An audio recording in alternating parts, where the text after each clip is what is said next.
Hindi presyo ang kulang. Minsan, kumpiyansa lang. Maraming buyer ang ready na sana.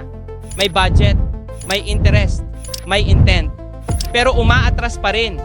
Hindi dahil mahal, kundi dahil hindi sila sigurado. At madalas, isang maling salita lang ng seller ang dahilan kung bakit nawawala ang kumpiyansa. Kapag sinabi mo, depende po, pwede naman. Try natin. Ang naririnig nila, hindi ka sigurado. Pero kapag sinabi mo, ito ang recommended option para sa'yo. Ito ang proseso, step by step. Ganito ang timeline. Ang naririnig nila, may direksyon at may control. Buyer confidence comes from certainty, hindi sa dami ng paliwanag. Gamitin mo ang mga salitang ito. Ang best option para sa situation mo ay ito. Ito ang next step. Ito ang mangyayari pagkatapos. Ito ang timeline. Ito ang inaasahan mo. Hindi ka nagmamayabang, nagbibigay ka lang ng malinaw na gabay. At kapag malinaw ka, nagiging kalmado ang buyer.